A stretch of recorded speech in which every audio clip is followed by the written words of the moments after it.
खबर आगरा से है, जहां प्रीलूड पब्लिक स्कूल के निर्देशक सुशील गुप्ता और उनकी पत्नी ने एक पहल करते हुए ब्रेस्ट कैंसर के प्रति जागरूकता बढ़ाने के उद्देश्य से Selvin breast cancer awareness driver and support group कार्यक्रम का शुभारंभ किया।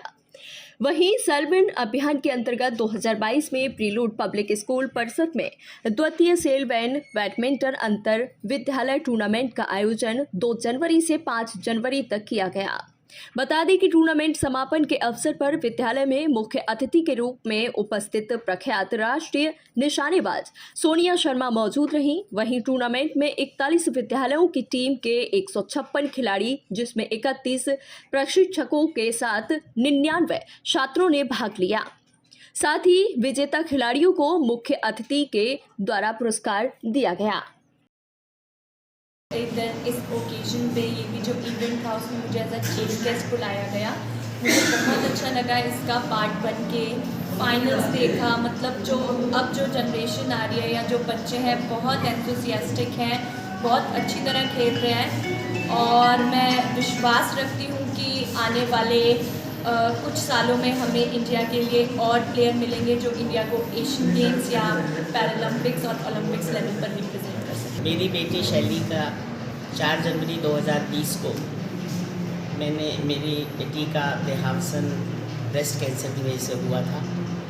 वो काफ़ी उससे लड़ी थी, लेकिन कुछ वजह ऐसी थी कि हम उसे बचा नहीं पाए। जब से मैंने उसकी याद में ब्रेस्ट कैंसर अवेयरनेस का कार्यक्रम शुरू किया है, उसके अंतर्गत अगर किसी माँ की ब्रेस्ट कैंसर से डेथ होती है तो उसके बच्चे प्रीलूड पब्लिक स्कूल में फ्री पढ़ सकते हैं। बस भी चार्जेस नहीं लेते हैं, उनकी यूनिफॉर्म और किताबों का भी वहन हम ही करते हैं। उसके साथ साथ एक 14 लाख रुपए की मशीन मैंने एसएन मेडिकल कॉलेज में लगवाई है मेमोग्राफी की, जिसमें कि ब्रेस्ट कैंसर की टेस्टिंग हो सकती है, इनिशियल टेस्टिंग हो सकती है और वहाँ पे भी उसके कोई चार्जेस नहीं लगते हैं। इस साल से मैंने ये भी शुरू किया है कि अगर कोई ब्रेस्ट कैंसर का पेशेंट है तो वो आए और हमें बताए, हम उसकी भरसक मदद करेंगे, चाहे वो दवाइयों के रूप में हो, चाहे वो एग्जामिनेशन के रूप में हो, पैथोलॉजी टेस्ट के रूप में हो। इसके साथ साथ हम पिछले साल से ये बैडमिंटन का टूर्नामेंट कर रहे हैं, जिसमें कि शहर के सारे बच्चे आते हैं और बैडमिंटन डिफरेंट कैटेगरीज में खेलते हैं। खबर आगरा से है, जहां स्वामी विवेकानंद की जयंती के उपलक्ष्य में 12 जनवरी को भाजपा के द्वारा सभी जिलों में रन फॉर इंडिया का कार्यक्रम आयोजित किया जाएगा। इसी कड़ी में आगरा बीजेपी ब्रज क्षेत्र कार्यालय पर रन फॉर इंडिया की जानकारी मीडिया से साझा की गई। बता दें, एकलव्य स्टेडियम से रन फॉर इंडिया की शुरुआत की जाएगी, जिसमें आगरा जिले के लगभग 1000 युवा भाग लेंगे। वहीं जीतने वाले प्रथम, द्वितीय, तृतीय आने वाले युवाओं को पुरस्कार भी दिया जाएगा। मेरा नाम राहुल वैदिक है, मैं प्रदेश कार्य समिति सदस्य हूँ और आगरा महानगर का प्रवासी के रूप में आज मुझे आना हुआ है। 12 तारीख को युवा दिवस के अवसर पर पूरे प्रदेश में 98 जिलों में यंग इंडिया रन का कार्यक्रम रखा गया है, जो कि एकलव्य स्टेडियम से स्टार्ट होगा आगरा में और एकलव्य स्टेडियम पर ही ख़त्म होगा। इसमें प्रत्येक हमें टारगेट 1000 का मिला हुआ है। 1000 युवाओं को रजिस्ट्रेशन कराना है और जो भी प्रतिभागी इसमें विजेता रहेंगे उनको उपहार दिया जाएगा और सम्मानित किया जाएगा। भारतीय जनता युवा मोर्चा आगरा महानगर में एकलव्य स्टेडियम में यंग इंडिया रन इंडिया एक कार्यक्रम जो कि पूरे देश में प्रत्येक जिले में होने जा रहा है। यह कार्यक्रम राष्ट्रीय अध्यक्ष तेजस्वी सूर्या जी के नेतृत्व में और प्रदेश में आदरणीय प्रांशुधर द्विवेदी जी के नेतृत्व में आगरा में होने जा रहा है। इसमें हम लोग 1 से 1000 युवाओं को सड़कों पर youth India young India run India के नाम से धावक दौड़ेंगे और दौड़ने के बाद उनको उपहार और सम्मान के साथ सम्मानित किया जाएगा, प्रशस्ति पत्र देकर सम्मानित किया जाएगा। यह इस कार्यक्रम करने का उद्देश्य क्योंकि आदरणीय स्वामी विवेकानंद जी का जन्मदिन 12 जनवरी को है, क्योंकि उन्होंने जो युवाओं को संदेश दिया है, उठो जागो और जब तक न रुको जब तक सवेरा ना हो, उस प्रकार उसी कड़ी में हम लोग युवाओं को इस रेस में भाग दिलवाकर उन सबको दौड़वाकर वो चाहते हैं। हम भारतीय जनता पार्टी का उद्देश्य है कि ये देश युवा देश बने, इस देश के युवा खेलें और खेलने से शरीर चुस्त होता है, शरीर ठीक रहता है। इस प्रकार का एक उद्देश्य हम लोगों ने रखा है। मैं मोहन सिंह अंतर्राष्ट्रीय एथलीट धावक हूँ और भारत संचार निगम लिमिटेड से मुख्य लेखा अधिकारी रिटायर हो चुका हूँ मैं। और भी मैं दौड़ता हूँ, अब भी नेशनल खेलने के लिए कलकत्ता जा रहा हूँ फरवरी में। अभी प्रदेश स्तर से 3 गोल्ड मेडल जीत के लाया हूँ। मुझे बहुत अच्छा लग रहा है कि सैलू जी ने मुझे यहाँ आमंत्रित किया और युवाओं के बीच मुझे यहाँ बुलाया। मैं बहुत बहुत आभार व्यक्त करता हूँ कि 12 जनवरी को जो यंग रन जो हो रही है एकलव्य स्टेडियम से, इसके लिए मैं बहुत बहुत बधाई देता हूँ सैलू जी को। ये खबर मध्य प्रदेश के पन्ना से है, जहां ग्राम महेबा के खेल मैदान स्टेडियम में पंडित दीनदयाल क्रिकेट टूर्नामेंट का आयोजन किया गया। बता दें, भाजपा जिला अध्यक्ष ने पंडित दीनदयाल जी की प्रतिमा पर माल्यार्पण कर क्रिकेट टूर्नामेंट का शुभारंभ किया। वहीं इस क्रिकेट टूर्नामेंट का आयोजन भाजपा जिला मंत्री अमिता बागरी ने किया। बताते चले कि ग्रामीण अंचलों के खिलाड़ियों की प्रतिभा को मौका देने के लिए, साथ ही उनकी प्रतिभाओं को निखारने के लिए ऐसे टूर्नामेंट का आयोजन किया जाता है।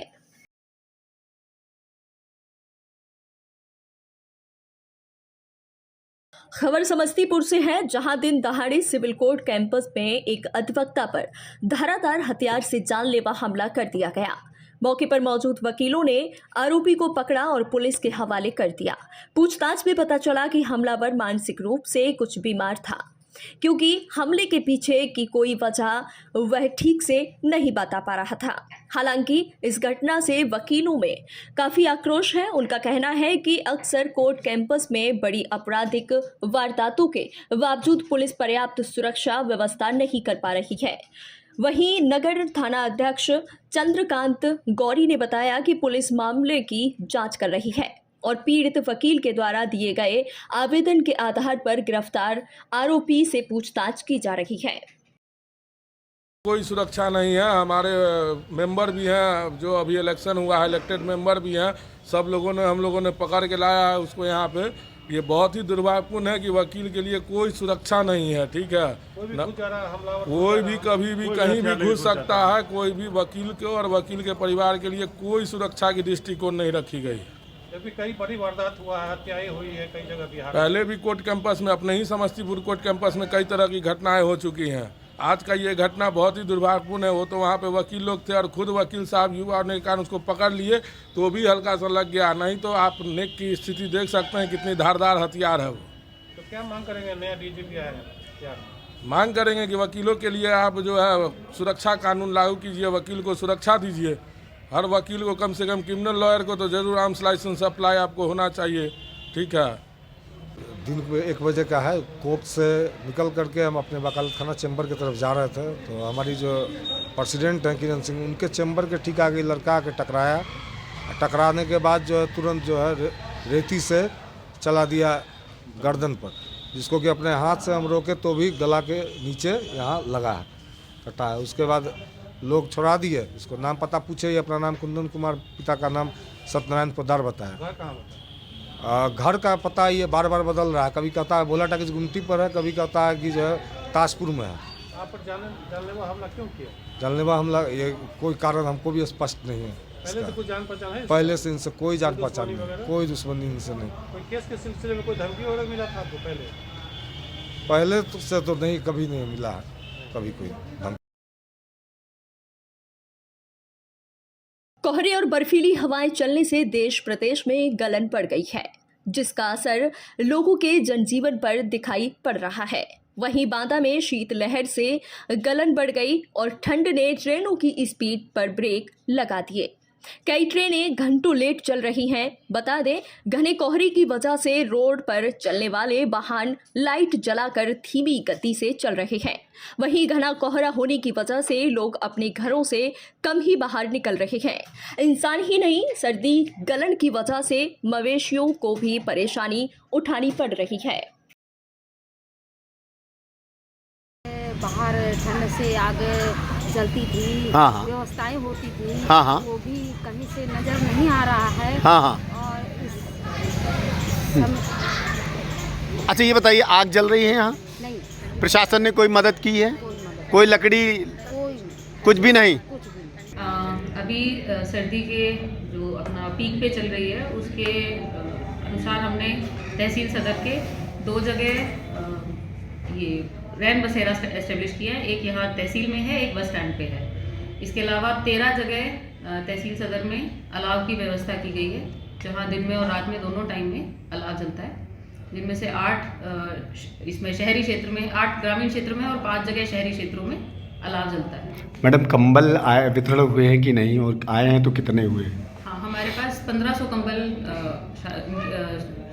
उपलब्ध कराए गए थे, जो बंटवा दिए गए हैं लेखपालों के माध्यम से। सभी 1500 कंबल बंटवा दिए गए हैं गाँव-गाँव जाके।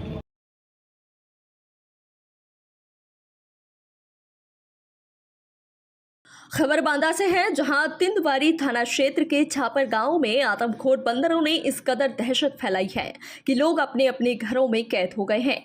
बता दें कि करीब 250 से 300 बंदर लगातार 3 महीने से गांव के आसपास घूम रहे हैं।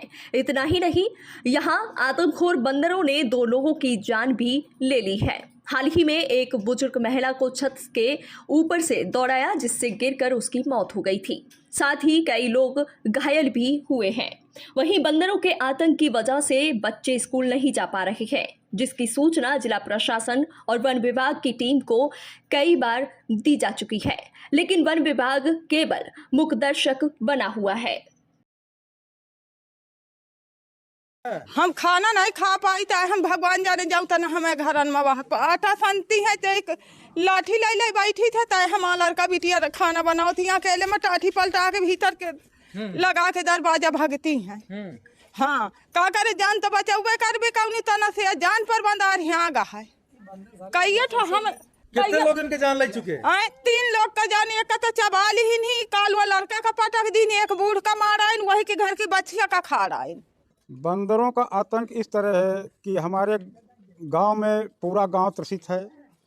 हम लोग हर अधिकारी से कह चुके, वन संरक्षक अधिकारी आए और घूमकर चले गए, कोई सोल्यूशन नहीं दिया गया कि इस तरह बंदर भगाए जाएंगे।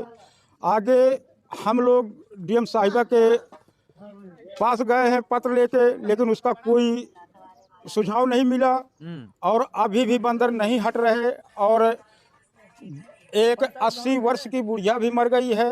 बंदरों को दहशत में चना बगा रखी थी छत के ऊपर, उसको बंदरों को हाँकने गई, बंदर उसको खदेड़ लिया। तो बंदर जब खदेड़ लिया तो अपने जीने से वो बेचारी फिसल गई, तो वो सिर का बल चली गई, तो वो मर गई। कितने की संख्या में है ये आदमखोर बंदर? ये कम से कम 250 बंदर हैं। ये बंदरों का दहशत इस तरह है कि हमारे गांव में ना तो कोई छानी छपर कुछ नहीं बचे। अगर पानी की बरसात हो गई तो हमारा गांव पूरा त्रसित हो जाएगा, ना ही तो किसी के बैठने के लिए जगह बची है, ना ही कुछ बचा हुआ है। आप सरकार से यही मैं हाथ जोड़कर रिक्वेस्ट करता हूं कि हमारे गांव से ग्राम पंचायत छापर से बंदर हटाए जाए।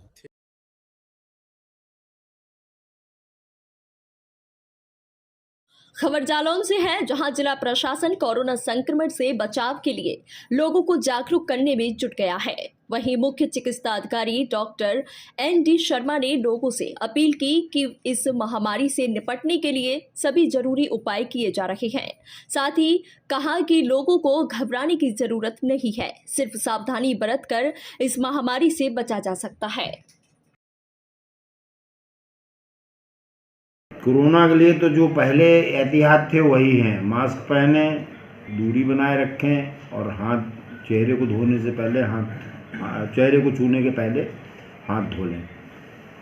इसके अलावा जो है जुकाम खांसी हो तो तत्काल डॉक्टर को दिखाएं, टेस्ट कराएं और अगर टेस्ट में कोई पॉजिटिव आए तो फिर उसकी जांच होगी। और उसके फीस निर्धारण वैक्सीन अभी आने की वो अप्रूवल हुआ है, वो जब आएगी तो पता चलेगा क्या कॉस्ट उसकी होगी, ये तो सरकार निर्धारित करेगी। ठीक, सुबह और शाम को ना निकलें, ज़रूरी काम के लिए जब थोड़ी बहुत धूप आ जाए तब निकलें। ख़ास तौर से जो हृदय रोगी हैं और वयस्क लोग हैं वो लोग जो है सूर्योदय के पहले बाहर घूमने भी ना जाएं, घूमने जाएं तो सूर्योदय के बाद जाएं। कोरोना संक्रमण की महामारी की आहट जहां पूरे विश्व में सुनाई दे रही है, ऐसे में हमारे देश में अलर्ट पर रखा गया, यानी कि हमारा स्वास्थ्य महकमा पूरे देश में अलर्ट पर रखा गया है। बात उत्तर प्रदेश की करते हैं, उत्तर प्रदेश में भी सारी व्यवस्थाएं जो है बिल्कुल चाक चौबंद रखने के लिए सूबे के मुखिया के दिशा निर्देश जारी हो गए हैं। जनपद जालौन की अगर हम बात करें तो यहाँ पर मुख्य चिकित्सा अधिकारी डॉक्टर ND शर्मा ने हमसे बातचीत में बताया है और साथ ही उन्होंने लोगों से एक अपील भी की है। अपील ये है कि कोरोना संक्रमण जैसी महामारी से डरने की जरूरत नहीं है, इससे बचने के लिए, इससे बचाव के उपाय करने की जरूरत है। उन्होंने लोगों से कहा कि जागरूक रहें, डरे नहीं, क्योंकि कोरोना संक्रमण से डरने की जगह बचाव ज़्यादा कारगर साबित है। साथ ही उन्होंने लोगों से 2 गज दूरी, मास्क है ज़रूरी के नियमों का पालन करने के लिए कहा। तो उन्होंने एक चीज़ और कही है कि सुबह के समय में जो लोग घूमने निकलते हैं, आर्द्रता आजकल चूँकि सर्दी का मौसम है, टेम्परेचर डाउन पे है, गलन पे है, तो ऐसे में जो लोग सुबह के समय में घूमने निकलते हैं उन लोगों को उन्होंने एक निवेदन किया है कि सूर्योदय हो जाए उसके बाद निकलें, 6 बजे के पहले घूमने ना निकलें, खासकर हृदय, दमा और श्वास के रोगी। इन लोगों से कहा गया है कि अगर आपको ज़रा भी तकलीफ हो तो आप तुरंत जो है समीपवर्ती सामुदायिक स्वास्थ्य केंद्र, प्राथमिक स्वास्थ्य केंद्र या स्वास्थ्य इकाइयाँ जो भी हैं वहाँ जाकर संपर्क करें। डरे नहीं, कोरोना का डटकर सामना करें।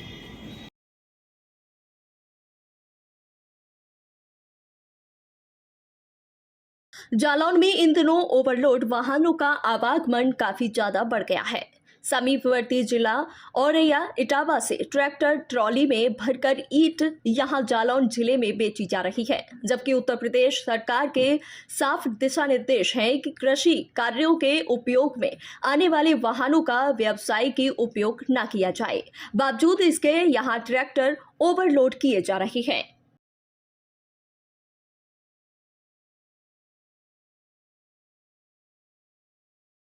बिजनौर में चोरी और गुम हुए मोबाइल फोन की बरामदगी को लेकर प्रभारी सर्विलांस सेल उप निरीक्षक तेजपाल सिंह के नेतृत्व में रिकवरी टीम का गठन कर जल्द आवश्यक कार्यवाही किए जाने को लेकर निर्देश दिए गए थे। इसके तहत पुलिस द्वारा विभिन्न कंपनियों के 100 मोबाइल फोन बरामद किए गए हैं। बरामद किए गए मोबाइल फोन की कीमत करीब 17 लाख रुपए बताई जा रही है। जनपद में जो शिकायतें गुम होने की प्राप्त हुई थी उस पर हमारी सर्विलांस सेल ने निरंतर बड़ी मेहनत से और सक्रियता से कार्रवाई की और 17 लाख रुपए कीमत के करीब 100 मोबाइल बरामद किए हैं, जिसमें सैमसंग के 24, रियलमी के 19, रेडमी के 21, एप्पल का 1, ओप्पो के 14, जियो के 1, मोटोरोला के 2, वन प्लस के 1 और वीवो के 16 और नोकिया के 1। ये 17 लाख की कीमत के मोबाइल हैं, जिसको हमारी टीम ने बड़े परिश्रम के साथ सर्विलांस करते हुए और फिर जानकारी करके जहां पर वो पिक हुए थे वहां से उनको बरामद करके आज हमने बुलाया है उन लोगों को जिनके मोबाइल फ़ोन हैं और अभी आपकी उपस्थिति में हम उनके मोबाइल उनके सुपुर्द करेंगे। खबर जालौन से है, जहां ठंड और कोहरे ने आम आदमी की जिंदगी पर ब्रेक लगा दिया है। पिछले कुछ दिनों से लगातार तापमान में गिरावट जारी है। बता दें, इन दिनों जालौन का सुबह का तापमान 3 डिग्री सेल्सियस तक पहुंच गया। वहीं नवनिर्मित स्टेट हाईवे पर वाहनों की आवाजाही भी कम दिखाई दी। लोग जरूरी काम होने पर ही बाहर निकले। वहीं मौसम विभाग की जानकारी के अनुसार अगले कुछ दिनों तक सर्द हवाओं से तापमान में गिरावट देखी जा सकती है।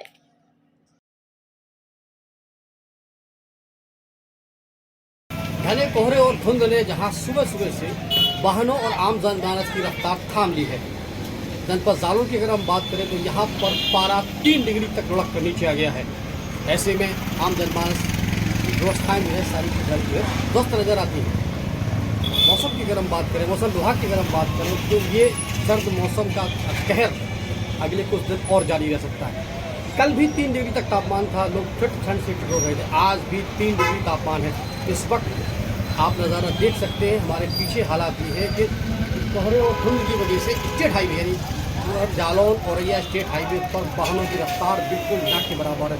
धुंध छाई हुई है, लोग आग तापते हुए दिखाई दे रहे हैं, यानी बहुत ज़रूरी होने पर ही लोग बाहर निकल रहे हैं। ऐसे में हम भी अपने चैनल के माध्यम से लोगों से अपील करते हैं कि सर्द मौसम में खुद को बचाएं, खासकर बुजुर्ग आदमियों को और बच्चों को बचाएं, क्योंकि ये सर्द मौसम जो है किसी के साथ कोई रियायत नहीं करता है। फिलहाल मौसम के हालात जो है इस तरीके से दिखाई दे रहे हैं कि शिमला और कुल्लू मनाली जनपद जालौन में ही मौजूद है, क्योंकि 3 डिग्री वहाँ -3 डिग्री तक तापमान जा सकता है, यहाँ पर 3 डिग्री है। यानी कि कुल मिलाकर एंजॉय कीजिए, सर्द मौसम का एंजॉय कीजिए, मज़ा लीजिए, लेकिन अपने आप को सुरक्षित रखिए।